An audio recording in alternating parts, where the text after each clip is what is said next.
Hi there, and greetings from Eastern Oregon, where I'm on a camping road trip for a few days. I was driving up a road here in the Steens Mountain of southeastern Oregon and came across a sign that said Kiger Viewpoint, 1/4 mile. Turned down the road, parked at the parking lot there, and check out the view. Pretty spectacular. Not bad to just happen across. I don't have a detailed map of this area. I just kind of had a few days free and headed off in the truck with a map of Oregon and headed down here to check it out. Pretty amazing. So in this video then I'm going to tell the story of coming across something else pretty spectacular unexpectedly, which was the believed to be tomb of Jesus Christ. And I mean that quite literally.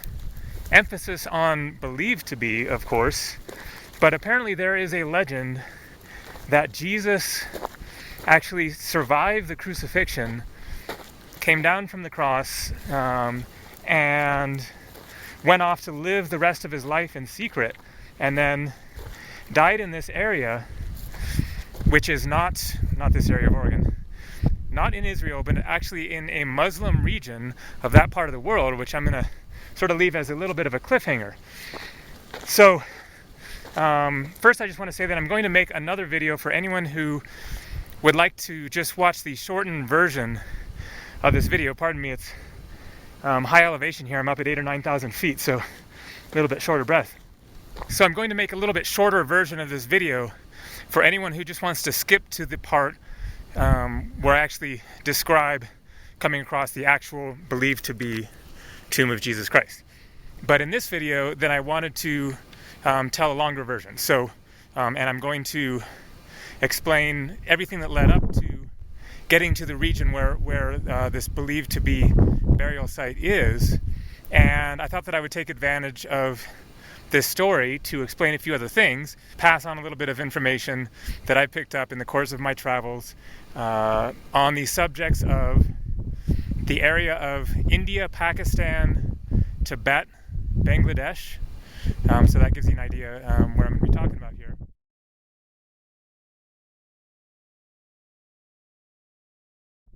I'm going to talk a little bit about Buddhism, Hinduism, Islam. You'll learn something about adventure travel and also about the 18 lost years of Jesus. So if you're into learning about all that stuff, then stick around for this video. If you want to skip to the shortened version, then there will be a note in this video and you can just click on that and that will take you straight to a shortened version, just talking about coming across the tomb of Jesus. So this story begins in Manali, India, which is in northern India in the Himalaya mountains.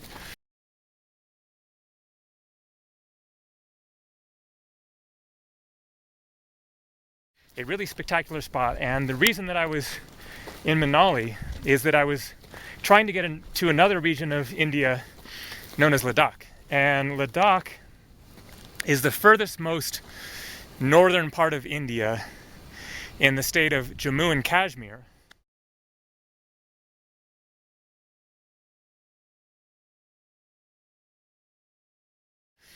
And it is very high elevation in the Himalaya mountains. It borders China, actually Tibet being part of China now. And it is basically a region quite similar to Tibet in the Himalaya mountains, but part of India. So it is also Buddhist. Tibet is Buddhist, where Tibetan Buddhism comes from, of course. And Tibet is where the Dalai Lama lived until Tibet, as an autonomous country at the time, in the 50s, up until the 50s, was invaded by China in 1959 and taken over, and the Buddhist leaders were kicked out of the country or faced possible being murdered. And so the Dalai Lama fled from Tibet into India and now resides in the town of Dharamsala, which is in the state of Himachal Pradesh in northern India, and Manali is also in the state of Himachal Pradesh. And I will be mentioning Dharamsala again in a minute. So I was in Manali because I wanted to get into this region of Ladakh. And in order to get there, you can fly in, but I wanted to go by bus, and there was, as far as I knew at the time, only one way to get by bus into Ladakh, and that is going over a pass, a high pass of 17,500 feet. That's more than 5,000 meters through the Himalaya mountains, and then that gets you into the region of Ladakh. And I've been wanting to visit that region for years. I've been traveling to India for 15 years. I've been there 6 times so far, but I'd always visited in the winter. And of course, in the winter, then there's too much snow and everything to get up into that region of Ladakh. So I'd waited around until May, hoping to get over that pass. Unfortunately, the pass wasn't opening up. It was still blocked by snow. And so I stayed in this beautiful area of Manali for a couple of weeks, waiting for that pass to open up there. But everyone was saying it was going to still be a while. So I was in some hot springs in a little village outside of Manali. There are hot springs inside a temple, and I'd been making use of those hot springs every day to warm up because it was still a little bit chilly being high up in the Himalayas there. And I talked to this fellow who turned out was from Ladakh, and he said you can actually get there by going through another pass that goes through Kashmir. Now, Kashmir is the disputed region between India and Pakistan. It is part of India, but it is disputed, and there have been several battles and almost wars over this region because it is majority Muslim, but it became part of India during the partition of India in 1947 or 1948. So everyone has heard of Gandhi. Gandhi was trying to free India from British rule. After World War II, when England was weakened, then they finally gave up India, basically. And so there was a conundrum because of conflict between Hindus and Muslims. Hinduism and Islam are very, very different religions, and there has been a history of conflict in India throughout the ages for centuries of Hindu versus Islam rule over various parts of India. Then they decided to create separate countries within the region, within what was known as India at the time, in order to make Islamic states and Hindu states. So they cut up India and created the countries of Pakistan and what was called East Pakistan, over on the eastern side of India, which then became Bangladesh later after it gained its freedom from the rest of Pakistan. So in the course of this, what is called partition, then this little region of Kashmir in northern India, even though it was majority Muslim, there's more to this story that I won't go into, but they ended up becoming a part of India. And so because of that, it has always been a political problem. And because of that, then tourists tend to avoid that area, even though it is incredibly beautiful. It has been called a Garden of Eden. It is a beautiful valley, beautiful lush valley. And so I knew of the region, but I had never bothered to go there for those same reasons, because of the political problems. But this guy had just told me the way to get into Ladakh a little bit earlier, through a lower path through the Himalayas, was to go through Kashmir. So I looked into it. I hadn't heard of any problems, in the past several years. I was pretty sure things were peaceful there, and so I asked around, and it sounded like sure it was fine to go to Kashmir at this time. So I changed my plans, decided to take the bus from this region of Manali all the way around to Kashmir, which was going to be a long bus journey. On the way is Dharamsala, which is where the Dalai Lama lives. I'll give another shot of the view here. Pretty spectacular. Just going to keep on hiking around. And so I got all packed up, hit the road and took a bus from Manali to Dharamsala, which I'd been to before. It's another pretty spot in the Himalayas.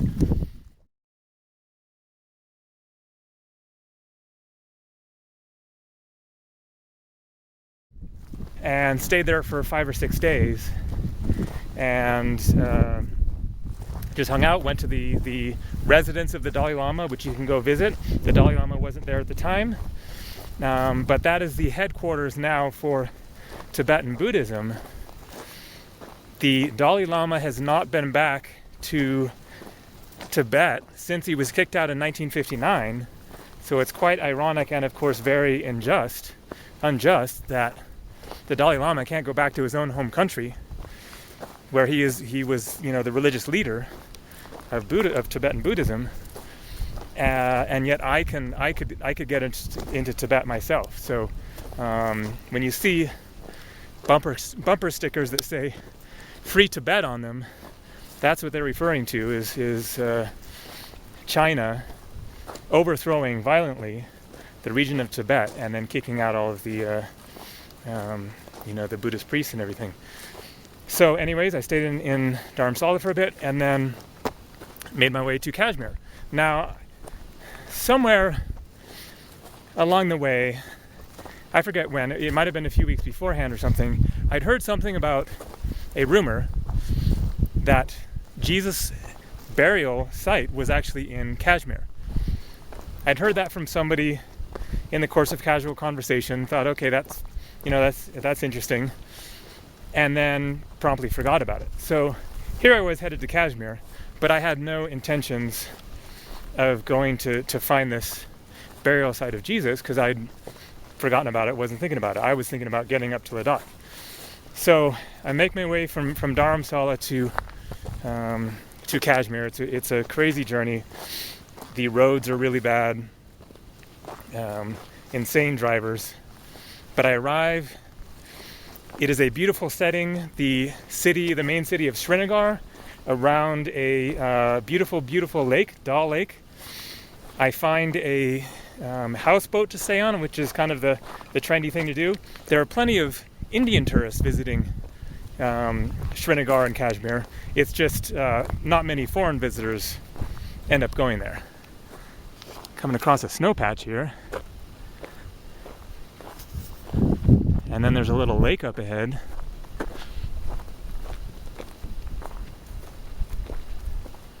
And a little more of this spectacular gorge here. Awesome.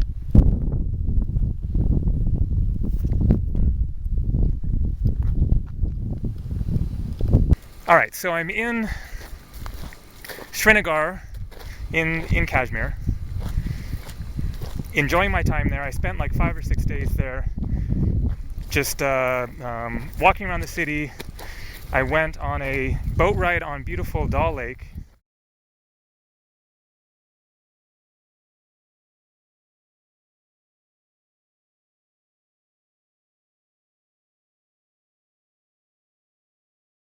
So this is where the story picks up.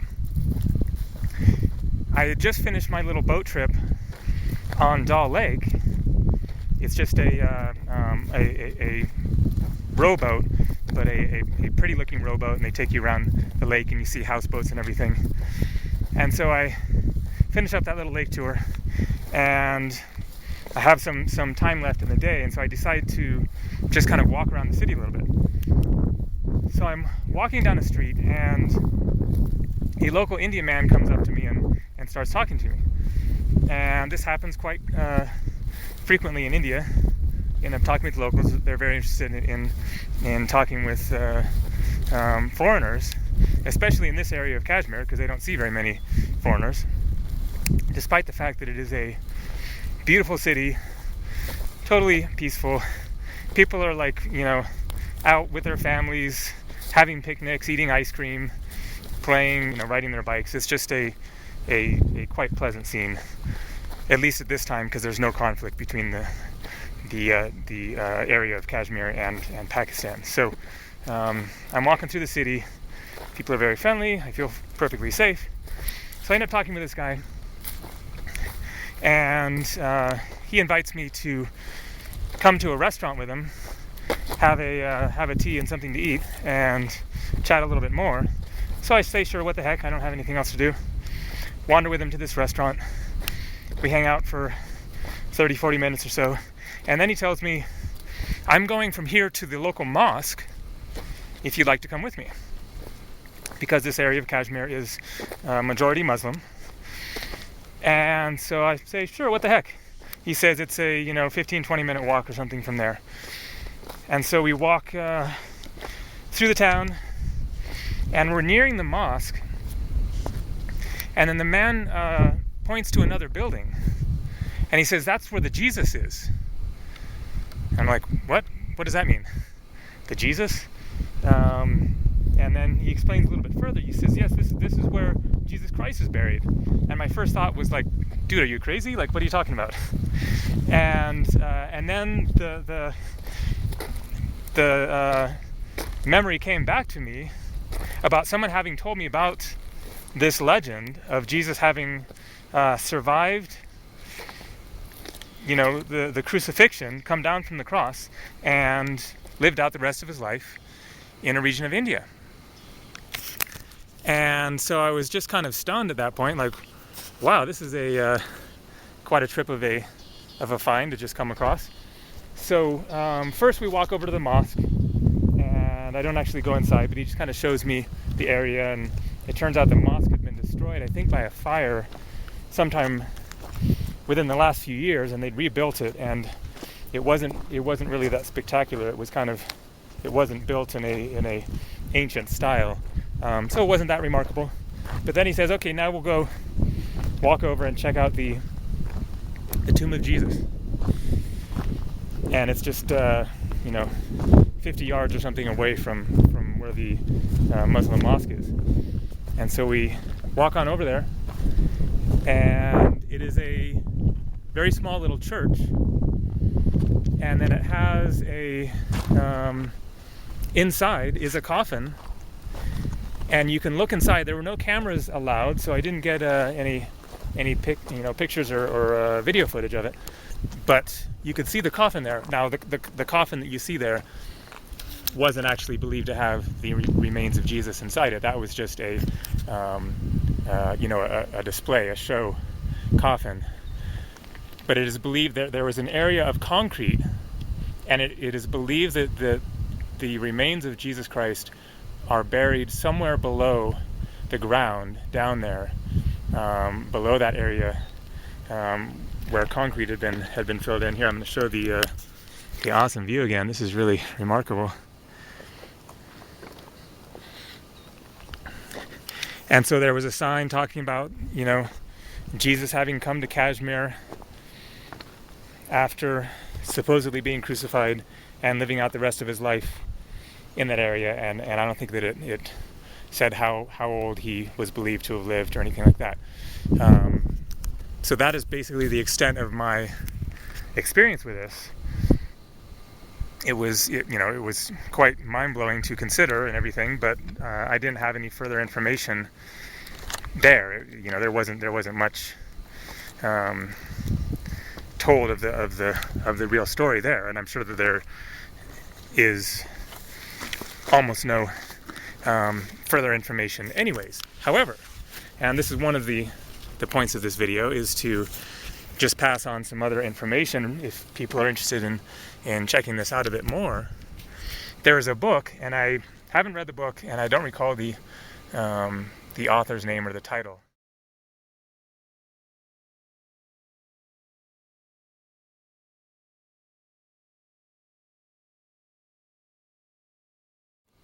But this leads into the question of the 18 lost years of Jesus. So there is record of Jesus up until the age of 12, or at some point around the age of 12, and it's known that he was the son of Mary and Joseph, and Joseph was a carpenter, and there he was living in Israel, and then nothing for 18 years, and then at the age of 30, then he pops back into history. And so the question is, well, where was he for 18 years? learning everything that he learned and that he then passed on in his 3 years of preaching and everything. And so there are also beliefs that he went to India during the 18 lost years, or that he may have been to multiple places. But there's a book titled Jesus in India that talks about this. And there are other books that allude to this possibility that Jesus may have gone to India, and that he may have actually learned much of his powers and his abilities and his teachings from India, perhaps from both Hinduism and Buddhism. Of course, Islam didn't exist at the time, but that he may have learned a great deal from, priests and various spiritual masters in other parts of the world. And so that kind of falls in line with the idea that he may have gone back to India after his 3 years of preaching in order to live out the rest of his life. So feel free to look into that possibility. There are various books on the subject. One that I've read that is especially fascinating, it is a channeled book, however, and it is titled The Aquarian Gospel of Jesus the Christ. For those who think that channeling is just a new age recent phenomenon from like the 70s and 80s, that book was written, or it was published in like 1906 or 1909 or something.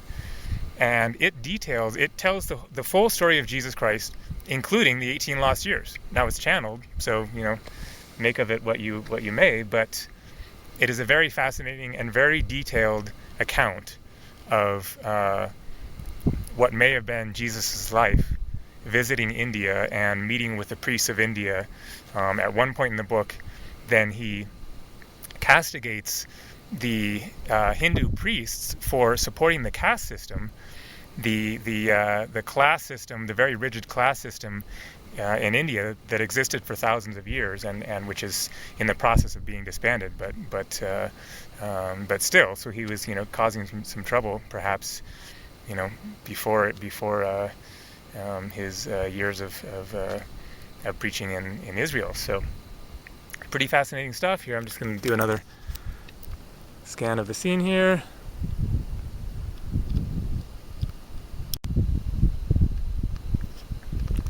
All right, well, that concludes my story of unexpectedly coming across the supposed burial site of Jesus Christ. Thanks a lot for watching. If you're curious to read more about this topic, feel free to look around on your own. There are lots of resources out there on the subject of the possibility of Jesus in India. And feel free to subscribe to my channel here for lots more upcoming adventurous travel videos, as well as more videos discussing various spiritual topics. So thanks a lot for watching. Take care. Have a great day.